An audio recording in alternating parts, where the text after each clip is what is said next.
Welcome to this week's edition of Morning Line, the USTA's weekly news magazine. I'm Paul Ramlow. And I'm Allison Conte.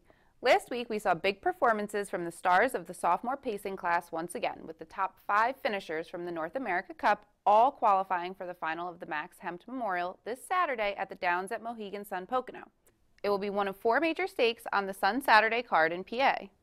Wiglet Jiglet returned to the winner's circle after suffering his first career loss in the North America Cup final, leaving the field in the dust, or more accurately the slop, behind him in 150 and 1. You've seen a lot of people going against us last week just because he lost one race, and they thought that one race losing would define him, but I still think he's one of the better ones out there. Even though he lost, I was still happy with the effort that he gave. Getting stung on the first quarter and still setting up big fractions like that, the other horses had a better trip. I still wasn't disappointed in him. North America Cup winner Wakizashi Hanover also returned to the winner's circle with a sharp 2-move effort in 150 and 4. It was very, very sharp. He finished the race with the ear plugged in, and it worked out really good. I got a really good trip, 2-hole again, and he finished it off. He was very, very sharp. I would have rather do on the inside half of the car, but the post guards weren't great, but it's better than the 8 or 9. So we'll just hopefully we can get in the race somehow and have a shot turning for home. He showed it so far. I win from 3rd over, 4th over, medal in the North American Cup eliminations, and then he left 25 and 1 to secure the 2-hole in the final. So he's very versatile. And the 2-year-old divisional champion Artspeak bounced back to win in 150 flat by a head over pocket sitting in the Arsenal. I'm going to keep a close eye on what those outside horses do. I feel like I have the edge being inside of the 5, 6, and 7, which, to me are the ones I got to watch for. And then also the 3 horse I respect, Lost for Words. He's had a good run. I'm sure people are thinking in their mind the only way they can beat Montreal is if they sit behind him. But maybe he'll call an audible. You never know what he's going to do. And like I said, I'm happy with the draw. And not only do I get the 4-hole, but I'm inside of all the other horses that I've been racing with all season. So the Hempt final looks to be a speedy dash from the start, with the top horses in the field, Artspeak, Wiglet Jiglet, In the Arsenal, and Wakizashi Hanover, lining up in that order from the 4, 5, 6, and 7 posts behind the gate. This week's Earl Beal Jr. Memorial Trot at Pocono features an outstanding group of 3-year-old colt trotters. A trio of eliminations were held last weekend, with Uncle Lass, Cruzado della Noche, and Wicker Hanover proving victorious.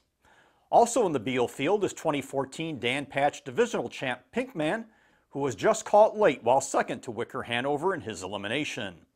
He joined stablemate Uncle Lass, giving trainer Jimmy Tactor 2 starters in the final. Oki Svanstedt also qualified a pair for the Beal final, including last year's Peter Houghton Memorial champion, Centurion ATM. The Ben Franklin eliminations for older pacers proved to be competitive, with less than a combined 4 1/4 lengths covering the top 5 finishers in both splits.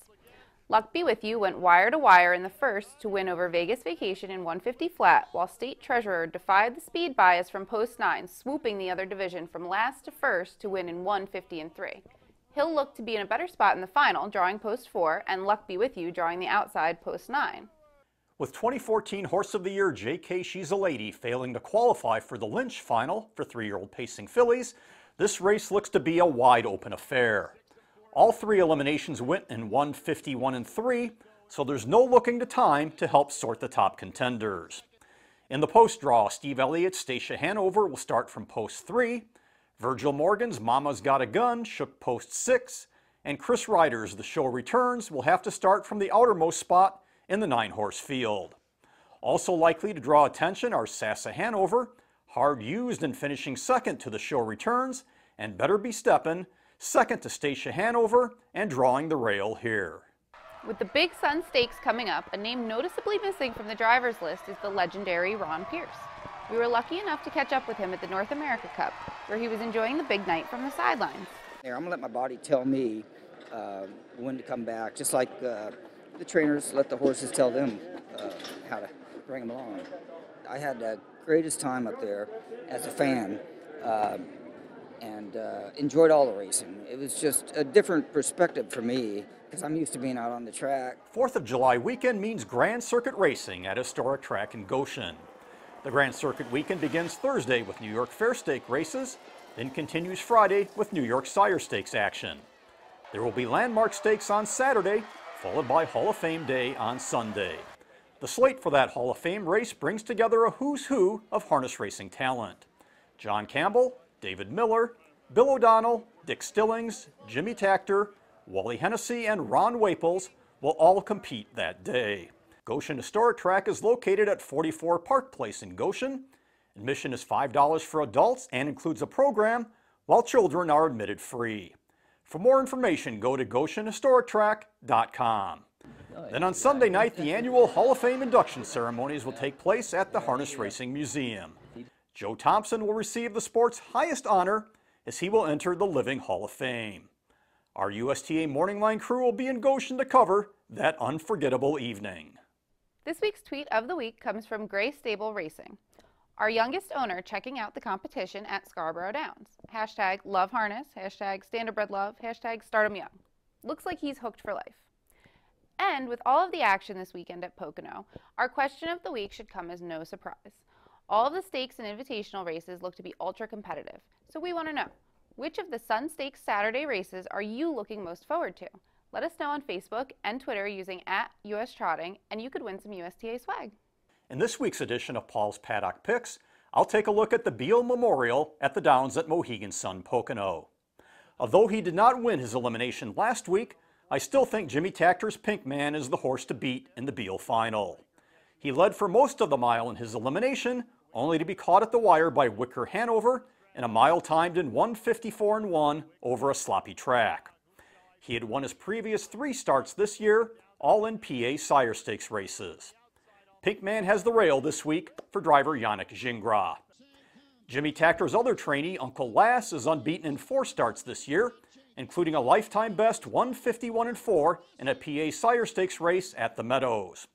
He took advantage of a pocket trip to defeat Crazy Wow by a head in his Beal elimination last weekend.